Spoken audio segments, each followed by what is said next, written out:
Good morning बच्चों। बेटा आज जो टॉपिक है ना वो लीनियर इक्वेशन का नेक्स्ट पार्ट पढ़ेंगे हम लोग। इससे पहले क्लास में मैंने लीनियर इक्वेशन का फर्स्ट एक्सरसाइज करवाई थी। Today we will start. ये बेटा मैंने पिछली क्लास में डिस्कस कर ली थी, है ना।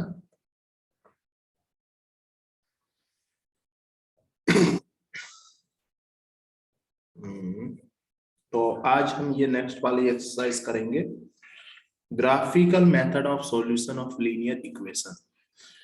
इसमें क्या होगा ना बेटा कि ग्राफ से उसका सॉल्यूशन कैसे निकालते हैं। तो वैसे हमने कुछ कुछ चीजें डिस्कस कर रखी है कि ग्राफ से अगर दो इक्वेशन है तो पॉसिबिलिटी क्या क्या है। मान लो पहला case,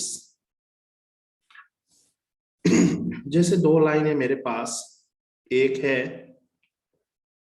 2x minus y plus 1 equal to 0, एक है मान लो x plus 3y minus 3 equal to 0। This is equation number 1 and this is equation number 2। इन दोनों का हमें ग्राफ ड्रॉ करना है। सबसे पहले ग्राफ कैसे ड्रॉ होगा, जैसे हमने पिछली क्लास में पढ़ा।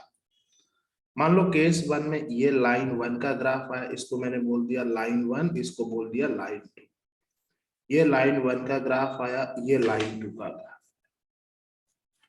जहां पे ये इंटरसेक्ट होगा, जो पॉइंट आएगा x, y, वो इसका सॉल्यूशन होगा।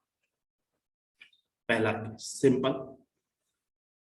केस 2 में हो सकता है ये लाइन L1 और ये लाइन L2, ये दोनों पैरेलल लाइन आ जाए। अगर ये पैरेलल लाइन आ जाती है तो ग्राफ से सॉल्यूशन आएगा ही नहीं। ग्राफ या कैसे भी, देयर इज नो सॉल्यूशन। अगर एक लाइन L1 है और दूसरी लाइन L2 वो इसके ऊपर आ जाए, जिसे हम बोलते हैं कोइंसिडेंट। इस केस में बेटा हमारा इनफाइनाइट मैनी सॉल्यूशन आएगा। इनफाइनाइट मैनी सॉल्यूशन, तो ये तो है बात, ठीक है। ग्राफ्स ये जो पॉइंट होगा, अभी सॉल्यूशन कैसे निकालेंगे। जैसे ये ग्राफ के अंदर बनाया, ये x बना, ये x बना, ये y बना। यहाँ x का जो वैल्यू आएगा और यहाँ पे y का वैल्यू देख, ठीक है। बड़ा सिंपल है। इसके बाद में इसको ऐसे भी कर सकते हैं बेटा, जैसे मान लो दो लाइंस है, इसके कोफिशिएंट कंपेयर करके भी हम चेक करते हैं। कोफिशिएंट कौन सा, जैसे मैंने बोला कि ये है, तो इसका मान लो x का कोफिशिएंट यहाँ पे 2 है, सेकेंड में 1 है। फिर रेशियो लेंगे, y का कोफिशिएंट यहाँ -1 है या 3 है, तो ये इक्वल नहीं है ना।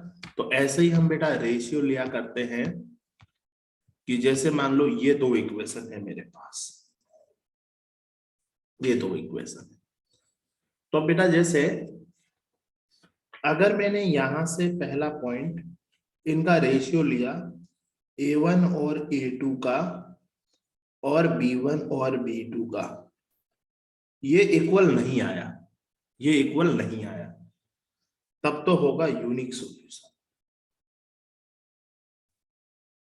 अच्छा, यूनिक सॉल्यूशन कौन सा, जब एक लाइन दूसरी लाइन को इंटरसेक्ट करती है तभी एक पॉइंट पे सॉल्यूशन आता है, मतलब इंटरसेक्टिंग लाइंस। इंटरसेक्टिंग लाइंस ये आपको पता होगा। सेकंड है, अगर मान लो a1 और a2 b1 बाई b2 के इक्वल आ जाए, ये रेशियो, और c1 बाई c2 के इक्वल नहीं आए, इस केस में बेटा क्या होगा ना, पैरेलल लाइंस आती है, तो इसका मतलब देयर इज नो सॉल्यूशन। इस केस में ये लाइन 1, ये लाइन 2, तो ये पैरेलल लाइन आ जाएगी। थ्योरेटिकली ऐसे चेक किया जाता है ना। एक और केस बनेगा, उसमें क्या होगा ना बेटा, तीनों इक्वल हो जाए, a1/a2 equal to b1/b2 equal to c1/c। इस केस में बेटा इनफाइनाइट मैनी सॉल्यूशन आएगा।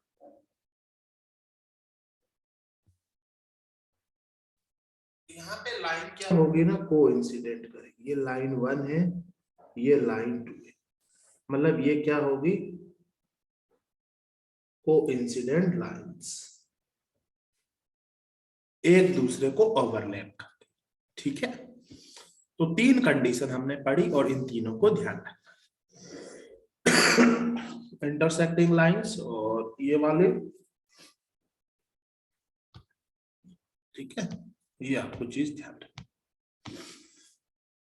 1 2 3, ठीक है। चेक कैसे करना, जैसे ये वाला चेक करना कि इसमें यार कौन सा है। तो जैसे a1/a2 निकालना है, तो x का कोफिशिएंट 1 और इस x का कोफिशिएंट 2। ऐसे ही b1/b2 निकालना है, तो ये 3, ये -3, ये तो -1। तो a1 और a2 है ना, वो b1 और b2 के रेशियो के बराबर नहीं है। तो जब बराबर नहीं होता तो c1 c2 निकालना जरूरी नहीं है, उसका रेशियो नहीं निकालना है। तो there is unique solution. Unique solution मतलब इंटरसेक्टिंग लाइंस आएगी। अब देखो ग्राफ बनाया है, ये एक पॉइंट पे इंटरसेक्ट, और जो इंटरसेक्ट कहां पे कर गई है, जहां x 6 है और y 0 है, तो ये इसका अब सॉल्यूशन आ गया। ये बड़ा इंटरेस्टिंग चीज।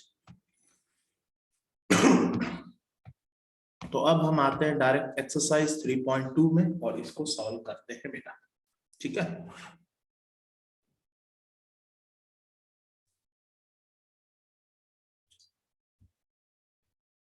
3.2 में देखो बेटा,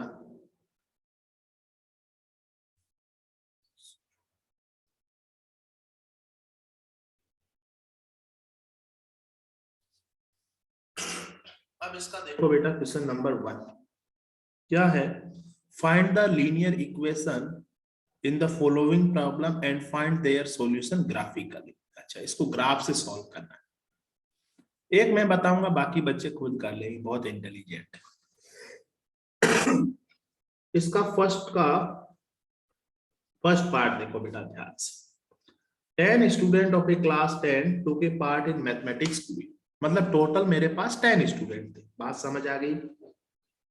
If the number of girls is 4 more than the number of boys, find the number of boys and girls who took part in the quiz. तो हमें पता नहीं कितने बॉयज है कितने गर्ल्स है, तो उन चीज को हमें हमेशा मान लेना है। तो let number of girls x मान लिया और नंबर ऑफ बॉयज ये मैंने बेटा y मान लिया। x और y ये हमने number of boys and number of girls assume कर लिया। अब इसका मुझे एक बात बताओ बेटा, टोटल स्टूडेंट कितने हैं? टोटल स्टूडेंट 10 है।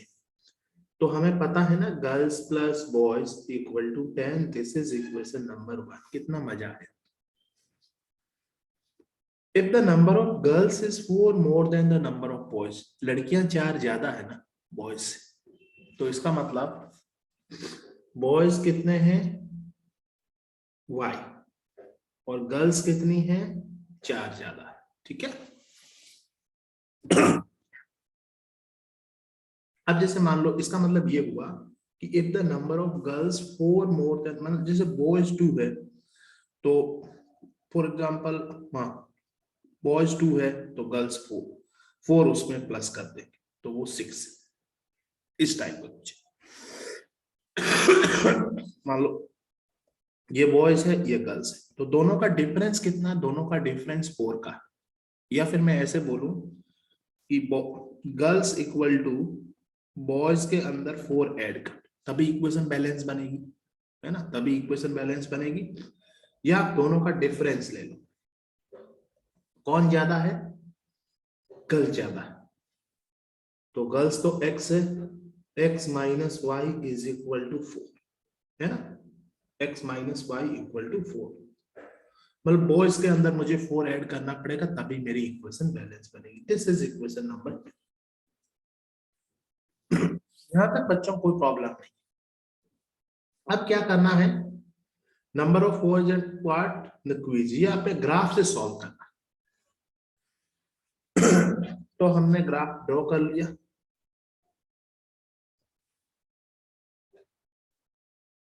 एक्स एक्सिस, सबसे अच्छा काम होता है ग्राफ में पहला x को 0 रख लो तो y कितना आएगा, y 10 आएगा। अगर y को 0 कर लो तो x 10 आएगा। तो x 10 मतलब यहाँ कुछ है, ये लाइन बनेगी, ठीक है। 10,0 और ये 0, ये रफली ग्राफ ड्रॉ कर रहा हूं। x माइनस वाई 4 है। अगर इस पॉइंट में x को 0 रखूं तो y का वैल्यू -4 आएगा। और y को 0 रख लिया तो x 4 है। तो 0, -4 और 4, 0, ये दूसरी वाली लाइन। अब इनका ये पॉइंट ऑफ इंटरसेक्शन निकालना है। तो यहाँ पे x कितना आएगा बेटा, जो भी आएगा आपको सॉल्व कर लेना है। 7 आएगा वैसे सॉल्व करने पे। और y को सॉल्व करना है तो y आना चाहिए आपका 10 आना चाहिए शायद, है ना, जो भी आएगा।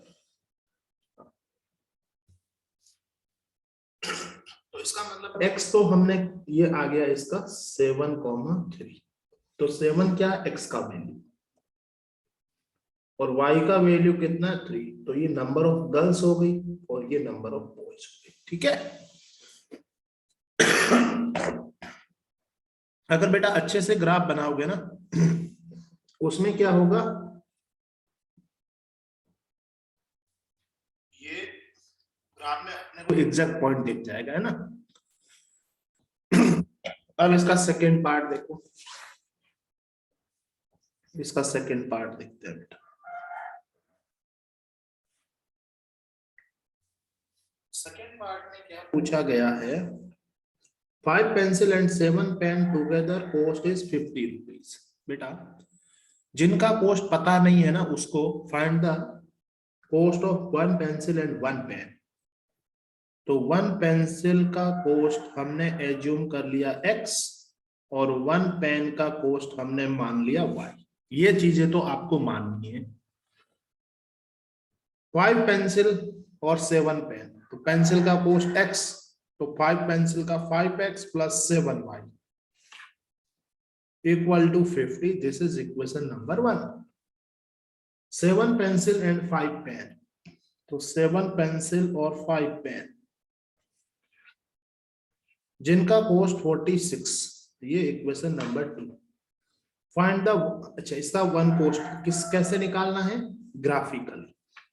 तो इन दोनों का ग्राफ बनाओ, ये भी इंटरसेक्टिंग लाइंस आएगी। जो पॉइंट ऑफ इंटरसेक्शन आएगा, x का वैल्यू जो आएगा पहला पॉइंट होगा वो x, दूसरा y। x is the cost of 1 pencil and y is the cost of 1, है ना बच्चा। ये वाला आसान है।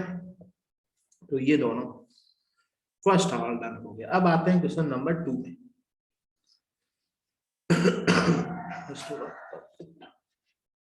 2 में क्या पूछा गया देखो,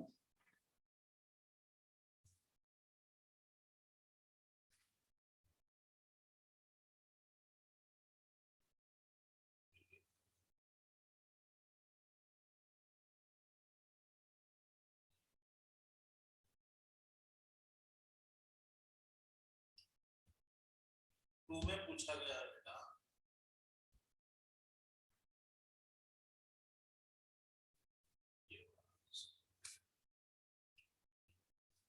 इसमें आपसे पूछा गया है,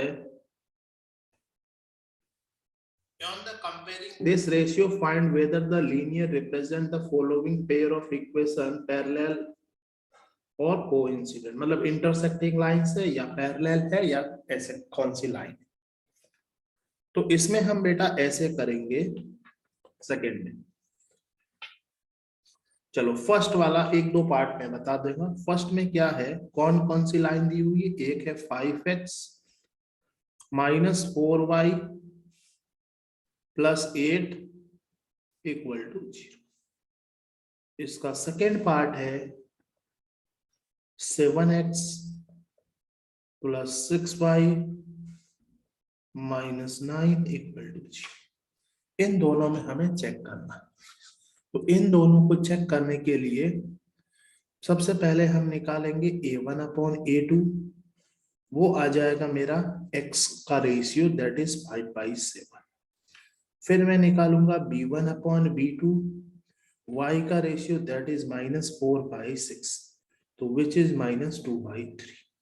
क्या ये दोनों इक्वल है? नहीं है। तो a1 upon a2 does not equal to b1 upon b2। इसका मतलब ये क्या है, यूनिक सॉल्यूशन। या उसने बोला कैसी लाइन है, तो ये इंटरसेक्टिंग लाइन है, ये इंटरसेक्टिंग लाइन है। अगर इसका ग्राफ बनाओगे तो इंटरसेक्टिंग लाइन आएगी। सिंपल सा कंसेप्ट। एक ये और बता देता हूं इसका थर्ड में बोला गया है 6x minus 3y plus 10 equal to 0, 2x minus y plus 9 equal to 0। अब इसके सॉल्यूशन में देखो a1 अपॉन a2 कितना है बेटा मेरा 6/2 which is 3। b1 upon b2 मेरा कितना है बेटा -3 अपॉन -1 विच इज 3। फिर मैंने निकाला c1 अपॉन c2 कितना है, तो दैट इज 10 अपॉन 9। ये तो इसका मतलब ये दोनों तो इक्वल है, ये नहीं है। a1 upon a2 equal to b1 upon b2 does not equal to c1 upon c2। तो this is the parallel lines. Parallel lines मतलब नो सॉल्यूशन, ठीक है। अच्छा, तो ये हो गया। अब इसका क्वेश्चन नंबर थर्ड करते हैं। थर्ड में क्या बोला, सिस्टम कंसिस्टेंट है या इनकंसिस्टेंट है। इसका मतलब ये होता है बेटा, जो मैंने आपको पीछे अभी पढ़ाया, आपको थोड़ा सा मैं पीछे ले जाता हूं इसके साथ। ये मैंने 3 चीज बताई। इसमें बेटा एक चीज ध्यान से देखो, अगर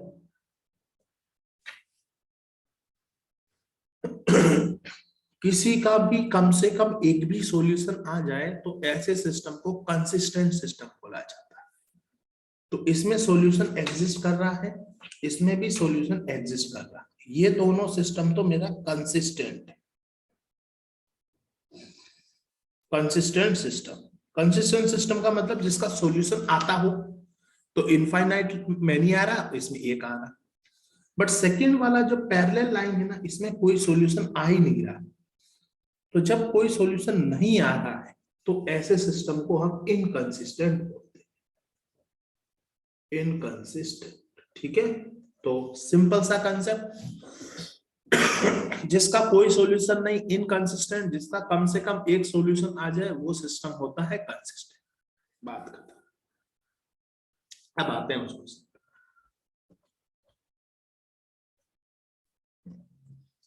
कौन सा था, थर्ड वाला, ये।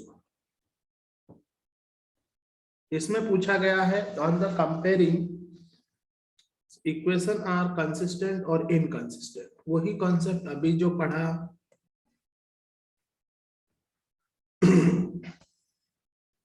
अगर फर्स्ट वाला चेक करें, कोई एक कर दूंगा मैं, ये करता थर्ड वाला। पहले मैं a1 अपॉन a2 निकालूंगा। तो x का कोफिशिएंट यहाँ पे कितना 3/2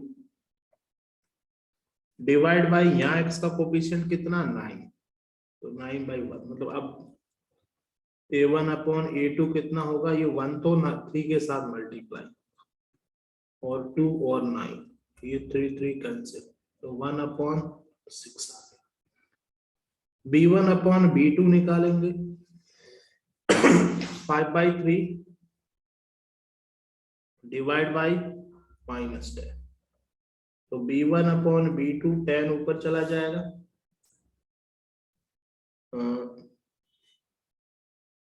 ये आ जाएगा 5 3 इंटू -10, तो ये आएगा -1/6। तो इसका मतलब बेटा a1 और a2 does not equal to b1/b2। अब c1 c2 जब कैलकुलेट की जरूरत ही नहीं पड़ती, ये प्लस के साथ ये माइनस के साथ इक्वल है, इक्वल नहीं है तो यूनिक सॉल्यूशन है। तो एक ही सॉल्यूशन आ गया तो सिस्टम मेरा कंसिस्टेंट है। सिस्टम मेरा कैसा है बेटा? कंसिस्टेंट है ना। तो इसका कंसिस्टेंट ऐसे ही आप लोग निकाल सकते हो। ये वाला कर लेता हूं, फिफ्थ वाला 4/3 x का कोफिशिएंट। तो पहले सबसे पहले वही a1/a2 निकालना है। तो a1/a2 कितना है बेटा?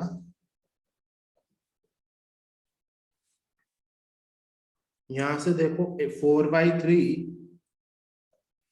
और यहाँ x का कोफिशिएंट 2, तो a1/a2 ये बेटा है ना, इसको ऐसे लिखते हैं। तो ये 1 तो ऊपर जाता है, ये 2 और 3 मल्टीप्लाई होता है, ये 2 2 जा, तो ये आ गया 2/3। ऐसे ही हम b1/b2 निकालते हैं, तो 2 डिवाइड बाई 3। अच्छा, ये भी इक्वल आ गया। तो फिर c1 c2 भी निकालना पड़ेगा, विच इज 8/12, 2/3। तो इसका मतलब इसमें क्या हुआ बेटा? a1/a2 equal to b1/b2 equal to c1/c2। तो इसमें तो आ गया infinite many solution, infinite many solution. और जब इनफाइनाइट मैनी सॉल्यूशन आ जाता है, वो भी सिस्टम हमारा कंसिस्टेंट होता है, कंसिस्टेंट सिस्टम। इनकंसिस्टेंट सिर्फ नो सॉल्यूशन में आता है। ठीक है, बस इतना चीजें याद रखिए। तो ये सेम चीज उससे नेक्स्ट क्वेश्चन में अगर आप देखोगे बेटा, वही consistent inconsistent, if consistent obtain the solution graphically. तो ग्राफ बना के सॉल्यूशन निकाल लेना है ना, और बच्चे कर लेंगे। इसके बाद नेक्स्ट आते हैं बेटा हम फिफ्थ क्वेश्चन पे। half the perimeter of a rectangular garden whose length is 4 meter more than width is 36 meter. Find the dimension of the garden। Graph से चलो ऐसे ही कर लेता हूं, है ना।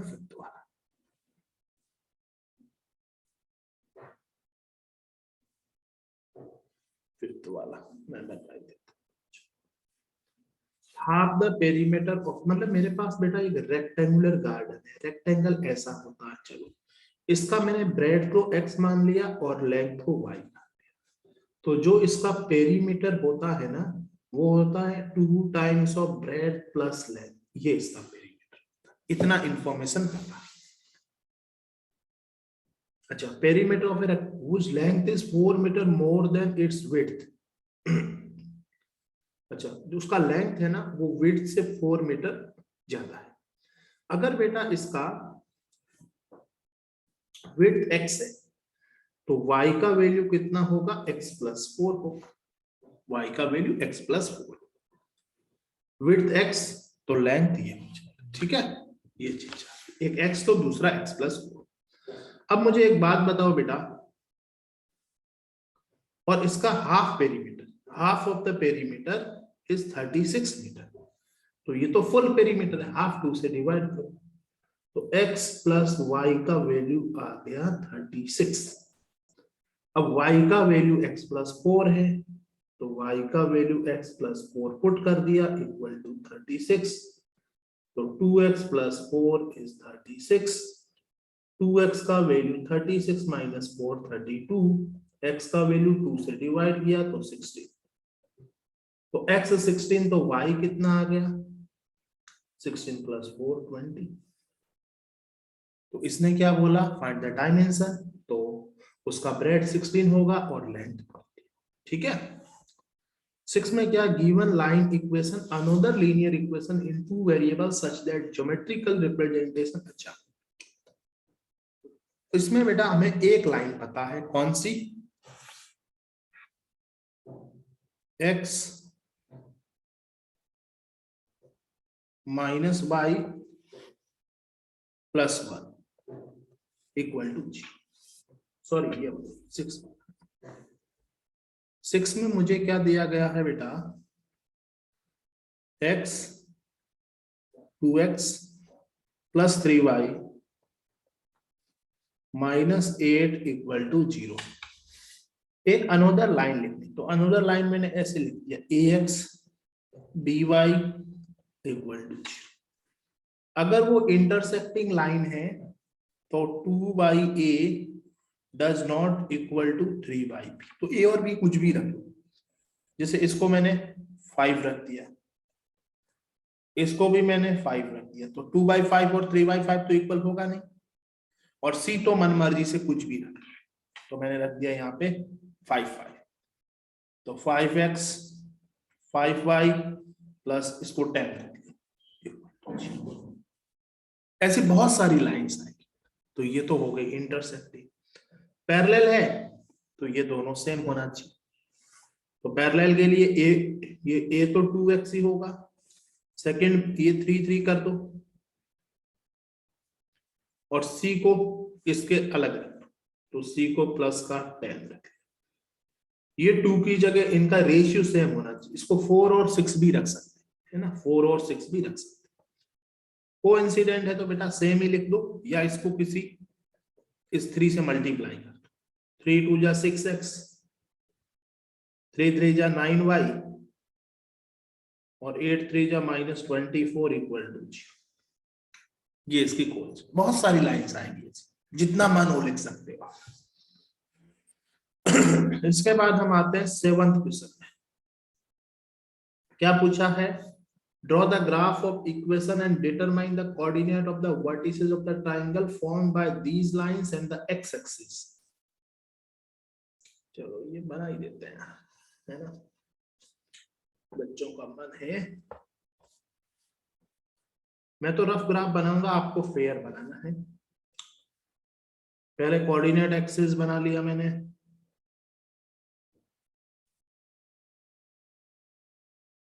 ये x हो गया, ये मेरा y हो गया, ठीक है।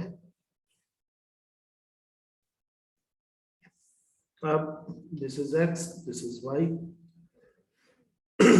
पहली लाइन है ये वाली, x minus y plus 1 equal to 0। बेटा x को 0 रखता हूं मैं, पहला पॉइंट, तो x 0 रखा तो ये आया -y प्लस 1 0, तो y का वैल्यू 1, एक पॉइंट। एक में मैं y को 0 रख लेता हूं तो x का वैल्यू -1 है, तो ये 2 पॉइंट निकाल लिया, x 0 y 1, ये पॉइंट, और x -1 इधर आएगा और y 0। तो इसका लाइन कैसे बनेगा, ड्रॉ कर ही लेते हैं।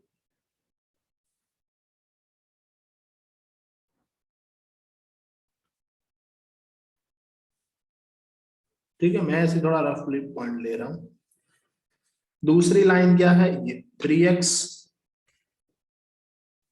Plus 2y minus 12 equal to 0। कोई x को 0 तो y का वैल्यू 6,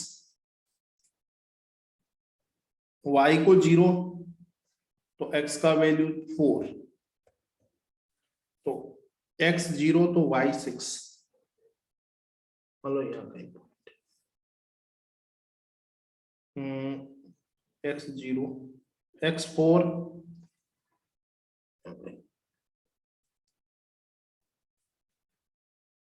कैसे बनेगी लाइन, ड्रॉ कर लो, इन दोनों पॉइंट को ज्वाइन करो, ठीक है। अब उसने बोला इन दोनों पॉइंट से मिला हुआ और एक शेडेड रीजन बताना, किसके साथ,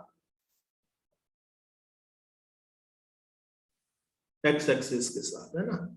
तो